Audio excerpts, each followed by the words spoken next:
If you hit a certain line in a relationship, it's really hard to cut back on it because you're like, okay, if I don't have this certain level of talking or physicality, and if we go down like away from that, it's like, okay, we don't have the same connection we once did. Because once you get used to something sinful, it's really hard to cut it away. That makes our love for God even more because he paid a price for us that we can never pay ourselves. That's like the ultimate gift. What's up, guys? Welcome back to the King of Hearts podcast. We are just a couple of guys that are... We are men. You're right. We are just looking to glorify God using social media, using the tools that he's given us and the creativity that he's given us.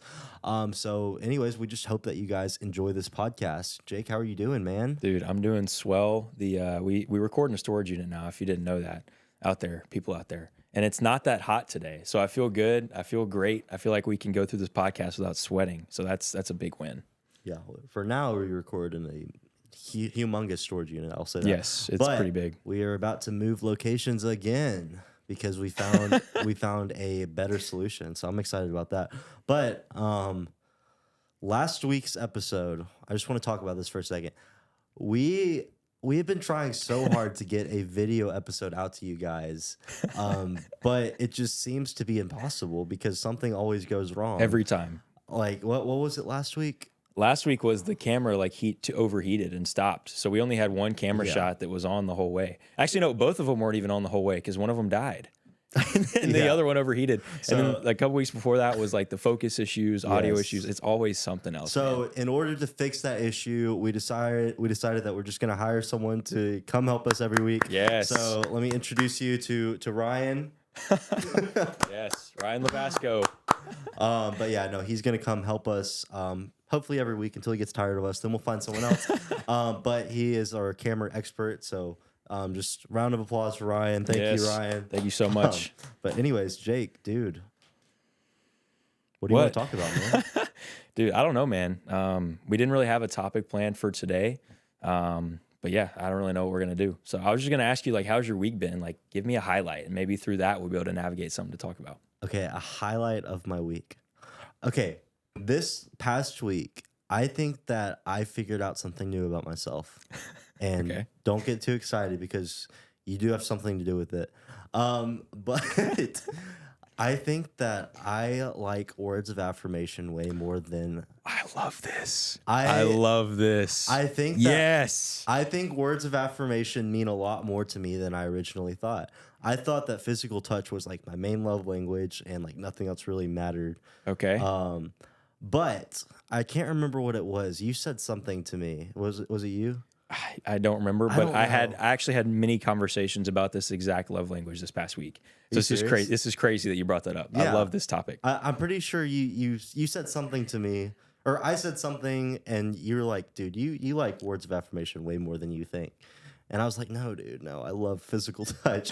But then it happened again yesterday. So these people I work for, that I edit their podcast, Jaywalkers, awesome people. I had like a phone call with them, and I was just like telling them about how I'm feeling about everything, and like how I think that what did I say to them?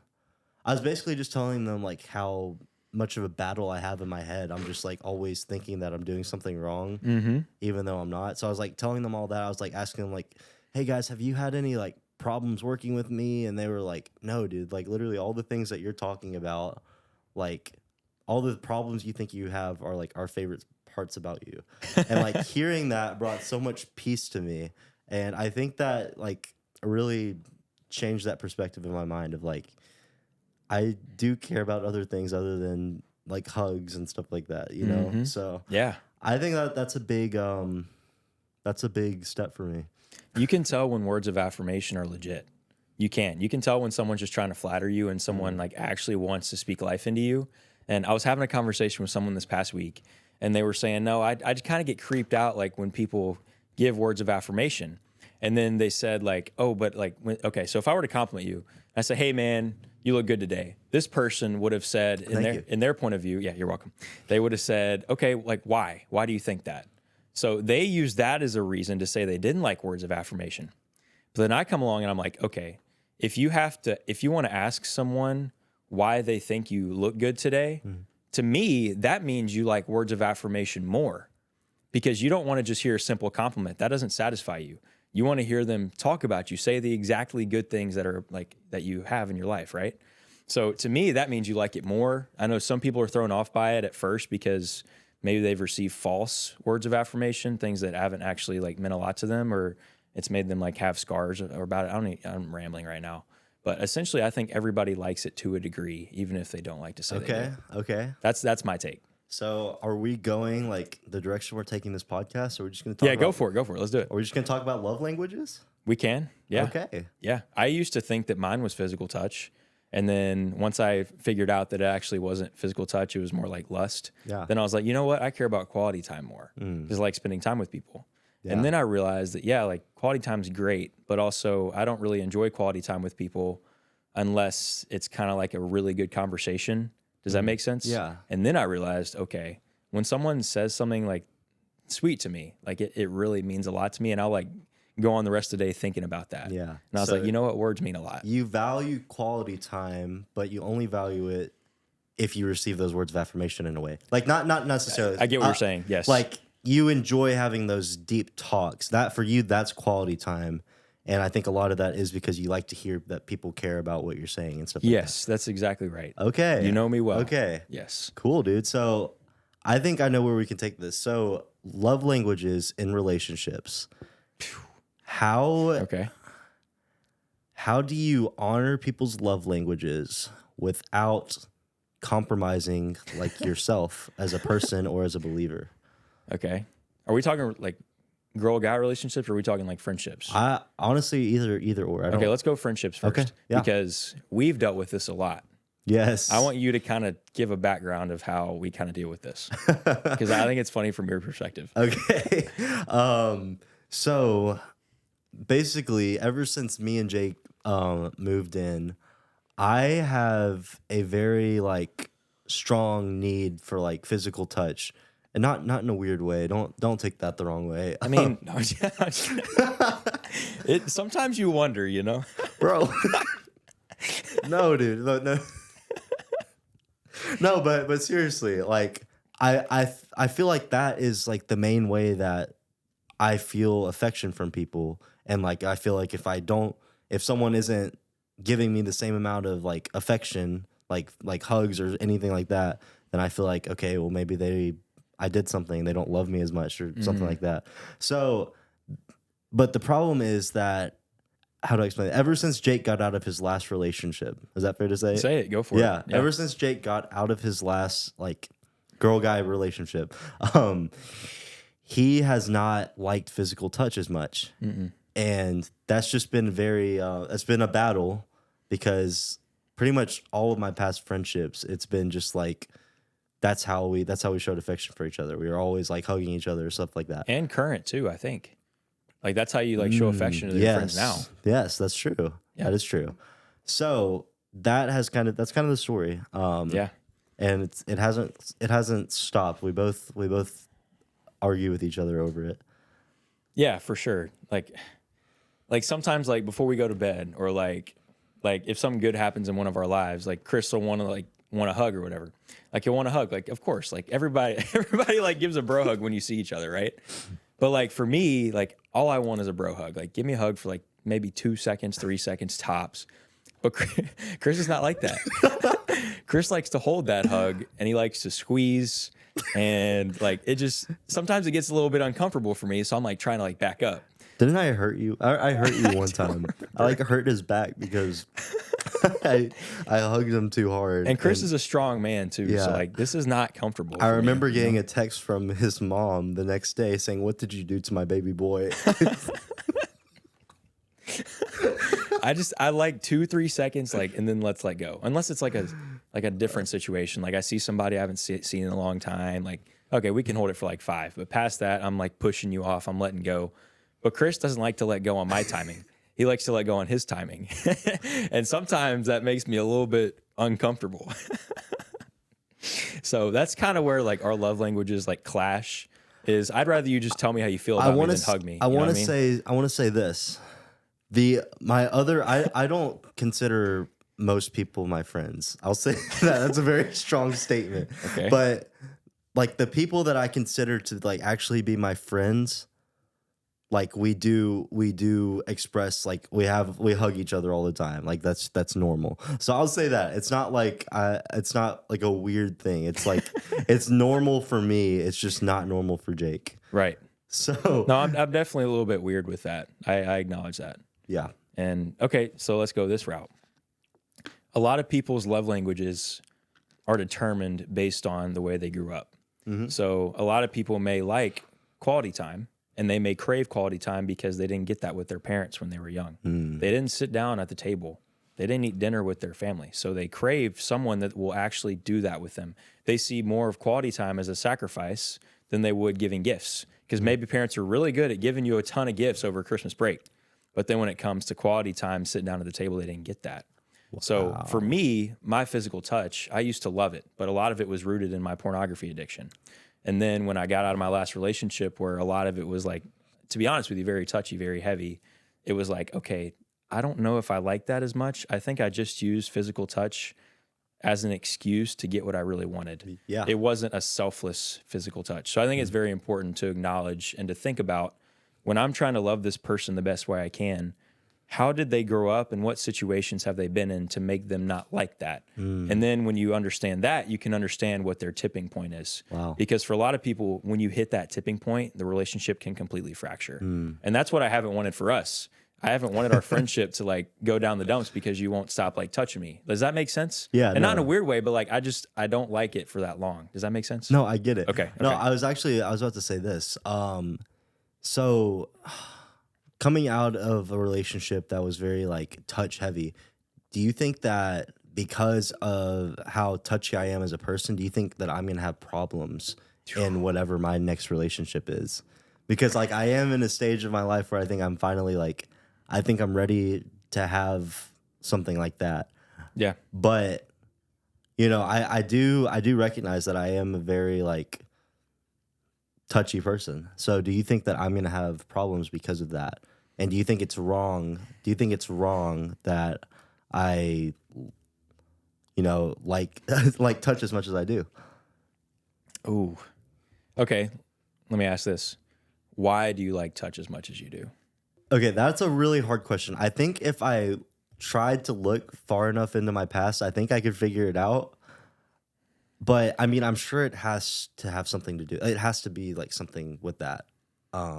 Because like you said about like getting gifts, like I how do I say this without sounding spoiled? Okay, I was very spoiled, and I am very spoiled. I'm a very spoiled person.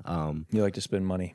I like to spend money, and I grew up in a family where like I was spoiled. Like if I asked for something, I got it. And that's no one's fault. That's not like a bad thing necessarily. But because of that, I think that does make me undervalue gifts like when I get them. So like whenever it's my birthday and people are giving me gifts, I'm like, okay, I'm not going to open these with you here because I'm not going to give you the reaction you're probably wanting. So I think it probably has something to do with that, but just, you know, relating to physical touch and other things. So Okay. Let's see. I don't want to answer this like as an expert because I'm not, and I want to make sure you know that. So like if whatever I say, like it doesn't mean you have to do that or whatever. Does that make sense? Yeah. Because like just because I can't relate to you doesn't mean I can condemn you. But a lot of times, like for me, if let's say I'm in a relationship, right? And I love words of affirmation. Like I can't, like just because I need it doesn't mean I need to crave it. Just because I like it doesn't mean I need to crave it.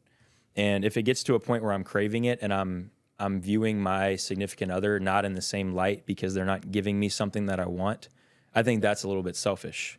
Now, words of affirmation, that can mean that our communication is fractured. That can mean that I'm saying things just to get a reaction back, so she'll say it back, and that obviously is dysfunctional, right? You don't want, communication is probably the biggest reason people don't end up working out, right? In the physical touch side, you can do things, you can react in certain ways in order to get a response back physically. And I think physically that can really separate people or bring people too close to a point where there's no point of return. And I've suffered that, right? I've suffered that. We've touched too much. Me and my past girlfriend, we did that a lot. And it got to a point where if you hit a certain line in a relationship, it's really hard to cut back on it because you're Yeah. like, okay, if I don't have this certain level of talking or physicality, and if we go down like away from that, it's like, okay, we don't have the same connection we once did. Because once you get used to something sinful, it's really hard to cut it away. It's the same thing with food. It's the same thing with like not working out. It's really hard to get in the gym if you don't go to the gym. Does that make sense? Yeah. So I think for physical touch, it can be really scary because you can claim that I need this based on my personality, when in reality, you might be trying to cover up a lustful addiction in your heart. That's what I would good. say. That's good. And you got to be very careful about that because especially early in a relationship, that person doesn't know you well enough to be able to call that out in you. And if you make that the norm early on, she's going to think that you need that in a godly way. Yeah. And you're actually leading her down a wrong path. Okay, that brings up another question. Like, do you think that in finding a relationship, do you think you would clash better with someone that has the same love language as you?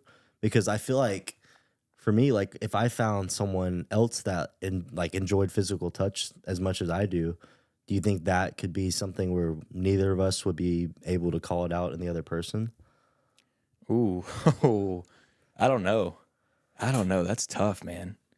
That's tough because if both of you need the same thing, it's hard to like discern when to stop because it affects both of you the same way. Dude, love languages are confusing, bro. I wish there was answers to I wish there's just answers to everything in the Bible. Like I'm sure we could find some verses that could relate to something like this. I think to a certain degree, everybody owns every love language.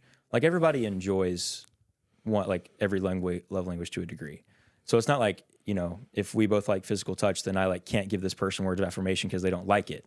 It's like, okay, of course everybody likes when somebody says something sweet every now and then. Yeah. So personally for me, obviously I don't want to choose this or mandate this, but I would like the challenge of my next significant other not having the same love language as me because I want to learn how to love somebody, not the way that I want to be loved, but the way they need to be loved. Okay. And I think that strengthens maturity, but also selflessness. Yeah. Okay. So I'm sorry. I feel like I'm asking a lot of questions, but honestly, your answers are bringing up more questions, which is good. Okay. So if you're in that sort of relationship, let's say you get in a relationship with a girl and her love language is physical touch, how do you know where I'm going with this? I hate this question. How do you love her in the right way? How do you give her the right amount of physical touch, which is her preferred way of being loved, without, you getting all right. No, I weirded out by completely get what you're saying. Yeah. And I want you to answer the same question afterwards from a physical touch standpoint to someone that maybe has gifts or quality time or something like that. Okay. For me, I'm establishing in the first few dates. I can't believe we're talking about this. This is nuts. This is nuts how God can bring us down this path. For me, in the first few dates, I'm establishing this is what I'm not comfortable with right now. Yes. I'm not. And we can't cross this boundary. And if we cross this boundary, it's not going to mean I'm going to break up with you. But it means that we're going to have a graceful conversation where we love each other and it's, we're going to get past it together. But obviously, let's not cross this because this makes me uncomfortable. This makes me change my opinion of myself. It makes me degrade my own value. It makes me degrade your value. And it's going to mess up our communication. So I want to establish that from the beginning. For me, I probably don't need to touch someone at all for at least the first couple months because I know that it can be a pitfall for me because it has in the past. But also, I can't use my past and say, oh, I've messed up, so I can't touch you at all until we get married. I can't do that because then I'm using my past to determine my future, and that's not how that can work either. Yeah. So what about you? I assume when you're saying touch, you of course you're gonna give her a hug or something. Oh, of course, yeah, but I'm not making out with her in our first month. There we go. You know what I'm saying? I probably don't need to make out at all until we get married. No, I get it. What was the question? How do I? So for you, Yeah, let's go. What's the gift we haven't talked about yet? It's or love language. It's gifts. It's service. Okay, here we go. Service. Here we go. So how do you love someone the best when theirs is acts of service, but yours is touch? How do you? And they don't like touch necessarily. So how do you do that? Okay, acts of service, because I feel like acts of service is common in women too. Yeah, so this is a good question. I feel like acts of service won't be hard for me though. like Okay. doing it. I think the harder one would probably be no, actually no. Acts of service has to be it because I love giving people gifts. I enjoy spending time with people. Okay. I of course love physical touch. Is there anything else? There's words of affirmation and quality time. Oh, my girl's. I'm gonna hype her up so much, so we don't have to worry about words of affirmation. So yeah. So how do I love her? How do I do acts How of do you service? take back your want for physical touch if she doesn't like that? Yeah. And maybe she would prefer acts of service. Well, I feel like when how do I explain this without sounding like selfish? It's okay to sound selfish. Yeah, I feel like when you're in a relationship like that, you both kind of like know that the other person is gonna love you in the right way. So like I feel like I feel like if I were to do something nice for her, if she knew how I like to be loved, she would probably love me back in that way. But I'm not. No. Why are you laughing? I'm not saying that's like I'm doing Hey, it. here's some Chick-fil-A and I'll give me a kiss. Like No, dude. No. I'm not saying that like I'm doing something nice to get that in return. I'm kidding. I just think that it won't be like hard. I don't know, man. Because love and touch needs to be completely selfless. It's Yeah. like I feel like for you would have a really hard time not receiving touch back in the way that, at least a little bit. You know what I mean? Okay. I feel like that would be really hard for you. The question is more like how would I not? Yeah, how do you handle that? Or do you date someone who you know is not going to give you that? At least at first. Not gonna give you that? Mm-hmm. Not gonna give you touch? If you have a date with somebody and they say, "Hey, I don't like touch. Yeah. I'm not doing that until we get married." Oh, that's so hard. What do you? And let's just say she's dream girl, bro. Yeah. Dream girl. You click on every other level. She just doesn't. She doesn't want that. I What do you don't know, do, dude? I feel like my dream girl. We would we would lay on the couch and watch a movie together. So you would say no. Probably, yeah. Wow. I think so. Okay, that's crazy. to me. I have like expectations. Like of course, if there's something like someone that's clearly like my wife, and she just doesn't like touches me, of course I'm gonna marry her. But like, Okay, so you would say yes then.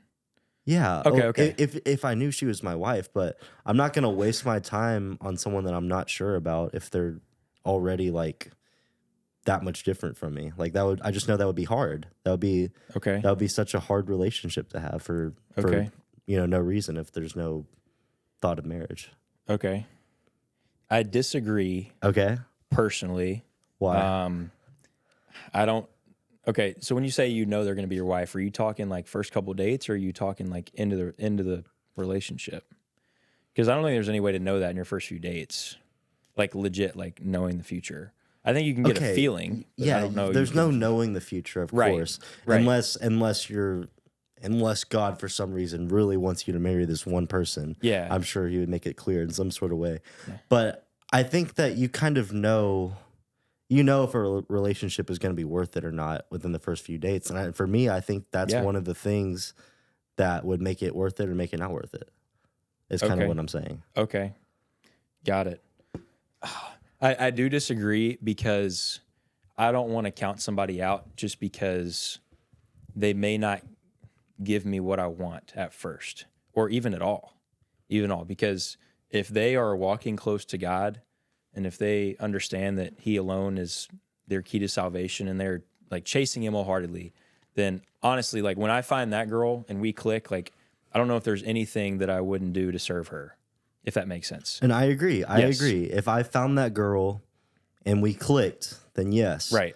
But like if I don't like if I'm not sure about someone and that's one of the things, like I'm not gonna, pursue something I don't see working out. But I get what you're saying. I think we both agree with each other, and we're just not seeing it.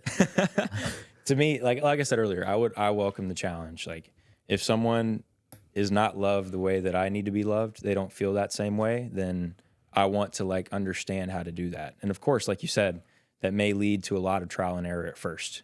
and it may lead to a lot of uncomfortable situations and uncomfortable conversations. But I really feel like the more you go through, like the more you end up loving each other more because you see the sacrifice that you have. You know what I mean? Maybe, You know what yeah. I mean? And then through that, you can see, okay, are they genuinely sacrificing for me or are they not?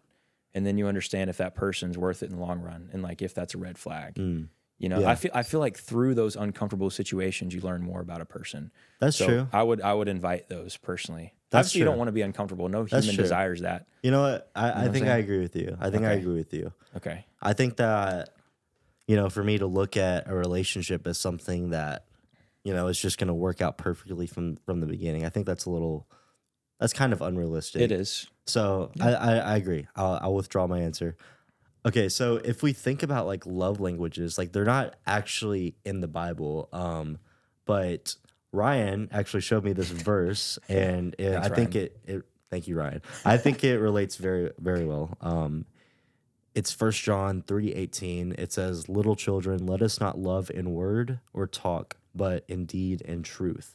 And context of this, they're talking about like, if you see some, this is First John 3:17 is my favorite verse for like, explaining to other Christians how like we should be helping like the needy and like homeless people. It's but if anyone has the world's goods and sees his brother in need, yet closes his heart against him, how does God's love abide in him? And then it goes into little children, let us not love in word or talk, but in deed and truth. I think that I look at that verse. I think I look at these verses like to pinpoint like directly at, this is only talking about doing things for people that don't have food and stuff like that. I think that it is also like a thing for relationships. Like I think people do need certain things in order to be loved. So let's just like talk a little bit about like how it's not a biblical thing to have like love languages, but at the same time, everyone needs to be loved in their own way. I like that you brought that up, that everyone needs to be loved in their own way, because I think this goes throughout the Bible. Like God loves people in their weaknesses. Like everybody has a weakness. So like for Moses like doubted and Moses didn't trust. And he also had a speaking issue. So the way God loved him is he said, okay, I see where you're falling short, so I'm going to give you someone to help you talk. And that's where Aaron came in. Wow. And then you also have Thomas in the New Testament.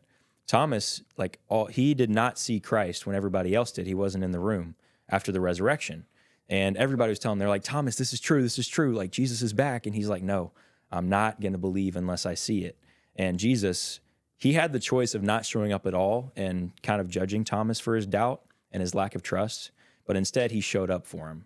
And I think there, he in a way condemns Thomas. He said, hey, you have little faith. Why didn't you believe? But also, he still loves him. He still calls him. He still supports him in his mission. And I think it's very important for us to acknowledge where someone else is weak. I think for me, a lot of times my weaknesses are like not hearing things I need to hear. One part about my personality is that I love like flattering people. I love like telling people what I think about them. And in reality, like I like that back too. So when I don't get that, I feel like I'm missing something. Does that make sense? That's a weakness I have. So words of affirmation is a big thing for me because I feel like the person got Jesus number one, but also the person I'm going to love forever. Like those people, for me to feel like fulfilled through my weaknesses, I need to get words of affirmation. Does that make sense? Yeah. So I think it's meeting people at their weaknesses and not judging them for that. I can't judge you for your need for physical touch. That is not wise of me because I have needs as well. And just because my needs don't look like your needs, my weaknesses aren't your weaknesses, doesn't mean I can come in and judge you for that. Does that make sense? Because God still loves you through your weaknesses. Yeah. So like talking about like your own weaknesses, like how do you think we can handle those weaknesses better, like ourselves personally? So like for me, I'll go for you because yours is a lot easier to explain. Like Okay. when you're going to that situation and you're like, giving people a bunch of words of affirmation, flattering them, and you don't get that back, and that upsets you. Like, how do you not let your emotions control you in that situation? Yeah. One thing I've had to focus on a lot recently is taming my tongue and not using that gift I have, I think, to help people feel better and encourage people. I think that's a gift that I have, and not using that for my own gain. Because when I do use it for my own gain and I flatter to be flattered, then even when I flatter someone and they flatter me back, I still feel bad. Like I still don't feel fulfilled. It's like it's a temptation of the devil. He makes you think that if you get something that you're going to gain something, even if it's sinful. And that's not true. Actually, in the way we've experienced, when we sin, we actually are left more unfulfilled, right? Yeah. And I've learned that when I serve people and I, like tell them how I feel about them and I flatter them in that way and I talk good about them and I do that out of the right heart, it's actually more fulfilling if I don't get it back in the first place, because I literally just followed God and I said what I needed to say and I encouraged them. Wow. Yeah. I just realized that, like, the gifts that you don't work for or can't work for are like always the best ones to get. Like, Exactly. think about Jesus. Like, we could never pay the price that he paid. Mm-hmm.